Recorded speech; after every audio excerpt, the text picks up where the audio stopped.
सम्मानित साथियों, नमो बुद्धाय, जय भीम। आज के अम्बेडकर संदेश में हम लेकर उपस्थित हो चुके हैं बाबा डॉक्टर अम्बेडकर संपूर्ण वाङ्मय खंड 8 से, जिसका शीर्षक है हिंदू धर्म की पहलियां। और पहलियों के अंतर्गत आज हम बात करेंगे 19वीं पहली की, जिसका शीर्षक है पितृत्व से भ्रातृत्व की ओर, ब्राह्मणों को इससे क्या मिला।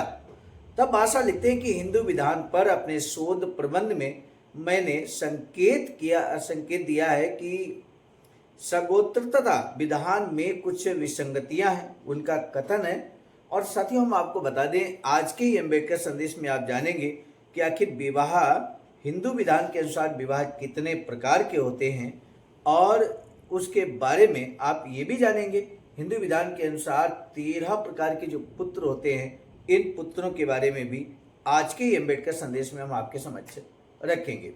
तब भाषा लिखते हैं बहुत स्पष्ट ढंग से कि हिंदू विधान में इतनी विसंगतियां और कहीं नहीं है जितनी पारिवारिक संबंधों के प्रसंग में है। इससे न केवल प्राचीन समाज और आधुनिक समाज के बीच में निरंतरता पूर्णतया छिन्न भिन्न हो गई है, बल्कि प्राचीन व्यवस्था की विभिन्न प्रणालियों के बीच प्रत्यक्ष टकराव भी दृष्टिगोचर होता है। उसमें एक उत्तराधिकार विधान है जिसमें अविरल 14 पीढ़ियों तक पुरुष पूर्वज की संभावना का अनुमान किया जाता है।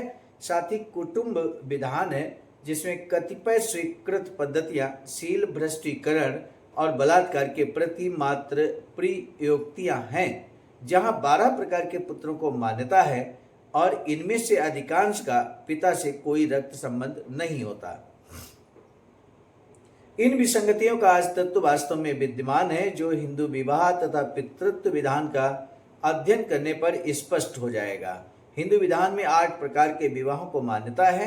उनके नाम इस प्रकार हैं। नंबर 1 ब्रह्म विवाह, नंबर 2 देव विवाह, नंबर 3 आर्ष विवाह, और नंबर 4 प्रजापात्य विवाह, नंबर 5 है आसुर विवाह, नंबर 6 गंधर्व विवाह, और 7वां है राक्षस विवाह, और 8वां यानी कि लास्ट है पिशाच विवाह।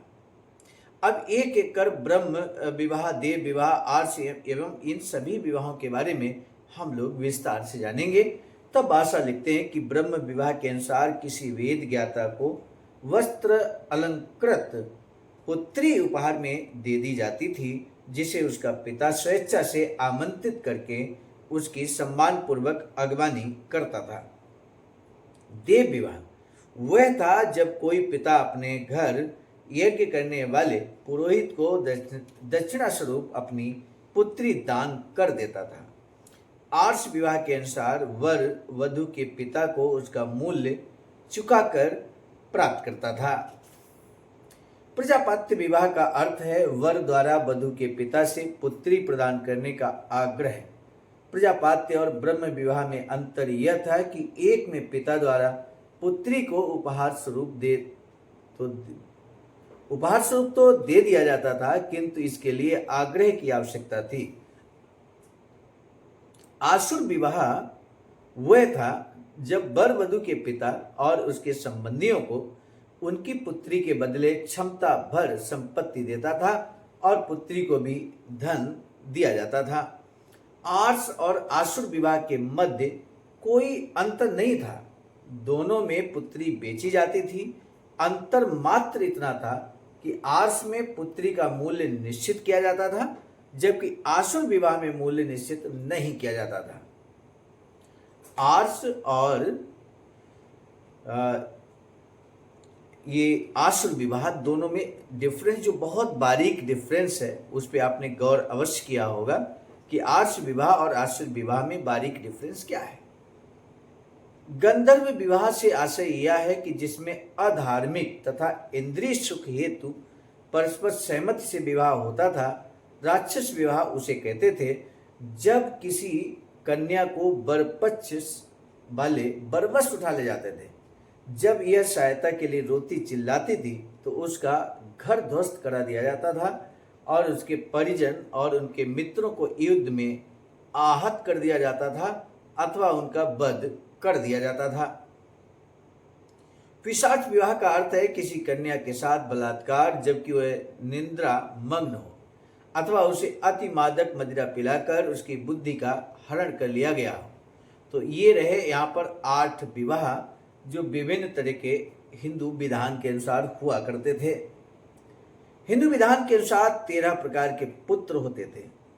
नंबर 1 औरस, नंबर 2 क्षेत्रज, और नंबर 3 पुत्रिका पुत्र, नंबर 4 है कानीन, 5वां है गुहज, और 6ठा है पुनर्भव, 7वां सहोदज, 8वां दत्तक, 9वां है कृत्रिम, 10वां है क्रीत, और 11वां है अपविद, 12वां है स्वयं दत्त, और 13वां है निषाद। आइए आगे बढ़ते हैं। औरस पुत्र वे होते थे जो किसी व्यक्ति द्वारा अपनी वैध पत्नी से उत्पन्न किए जाते थे।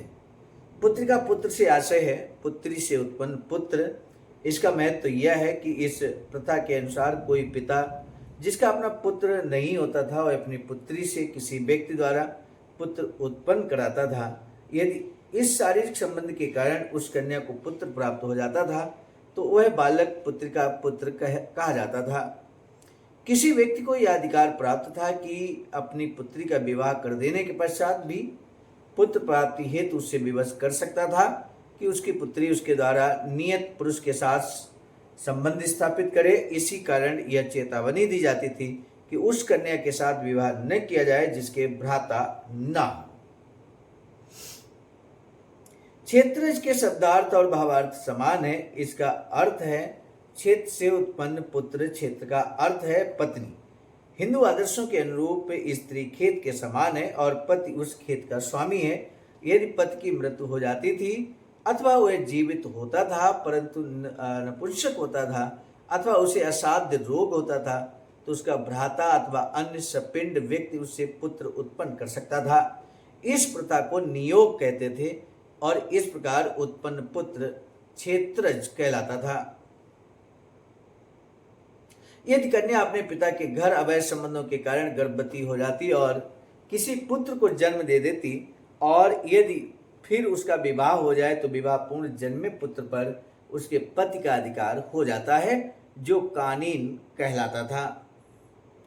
वे पुत्र होते थे जो जब किसी स्त्री के अपने पति से संबंध तो हो परंतु ये समझना कठिन हो कि पुत्र उसी का है, अर्थात जहां ये संदेह हो कि पुत्र अनाचार का परिणाम है। जब इस बात का साक्ष्य न हो तो अनुमान के आधार पर वह पुत्र उस स्त्री के पति का होता है। वह इसी कारण गुहज कहलाता है कि उसका पिता संदिग्ध है। सहोदज वे पुत्र होते थे जो जब कोई कन्या अपने विवाह के समय गर्भवती होती थी और यह निश्चित नहीं होता था कि पुत्र उसके पति का है जिसके उस कन्या के साथ पहले से ही शारीरिक संबंध होते थे अथवा एक किसी अन्य व्यक्ति का बीज है, परंतु यह निश्चिंत था सहोदज उस गर्भवती स्त्री से उस व्यक्ति का उत्पन्न पुत्र माना जाता था जिसके साथ उस कन्या का विवाह होता था। पुनर्भव उस स्त्री का पुत्र है जिसे उसके पति ने त्याग दिया हो और वह अन्य के साथ सहवास के पश्चात पुनः अपने घर आ गई हो। इससे ऐसी स्त्री के पुत्र का भी बोध होता है जो एक नपुंसक, अस्पृश्य अथवा पागल या मृत पति के बाद दूसरा पति चुन लेती है। पाराशर वे पुत्र होते थे जो किसी ब्राह्मण द्वारा शूद्र नारी से उत्पन्न किए जाते थे। शेष पुत्र गोद लिए गए पुत्र होते थे जिन पर पितृत्व अधिकार होता था। दत्तक ऐसा पुत्र है जिसे उसके माता पिता किसी को दे देते थे, उसे प्राप्तकर्ता का पुत्र माना जाता था। कृत्रिम पुत्र का अर्थ है केवल प्राप्तकर्ता की इच्छा से प्राप्त पुत्र। क्रीत ऐसा पुत्र जिसे उसके अभिभावकों से क्रय किया जाता था। अपविद ऐसा पुत्र है जिसका उसके जनक परित्याग कर दें और पुनः गोद ले लें और अपना पुत्र मान लें। स्वयं दत्त ऐसा पुत्र है जिसे उसके जनक त्याग दें और वह किसी से ये कहकर आश्रय मांगे कि मुझे अपना पुत्र बनाओ। यदि स्वीकार कर लिया जाता है तो पुत्र माना जाता है। और ये उल्लेखनीय भाषा का विश्लेषण देखिए। भाषा लिखते हैं कि ये उल्लेखनीय है कि विवाह की कई प्रणालियां शील भ्रष्टीकरण और बलात्कार की प्रयातियां हैं और कई पुत्रों का अपने पिता से कोई रक्त संबंध नहीं होता था। मनु के समय तक ये विभिन्न प्रकार के विवाह और पुत्र वैध माने जाते थे और मनु ने जो परिवर्तन किए हैं वे मामूली हैं। जहाँ तक विवाहों का संबंध है, मनु ने उन्हें अवैध घोषित नहीं किया। उन्होंने मात्र इतना कहा है कि 8 में से प्रथम 6 ब्रह्म, देव, आर्ष, प्रजापत्य, असुर, गंधर्व, राक्षस और पिशाच क्षत्रिय के लिए वैध हैं और 3 असुर, गंधर्व और पिशाच वैश्य और शूद्र के लिए वैध हैं।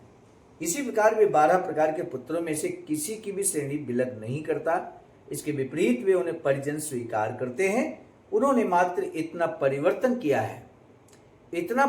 किया है कि उत्तराधिकार नियम को बदल दिया है और उनके 2 वर्ग कर दिए, उत्तराधिकारी तथा परिजन।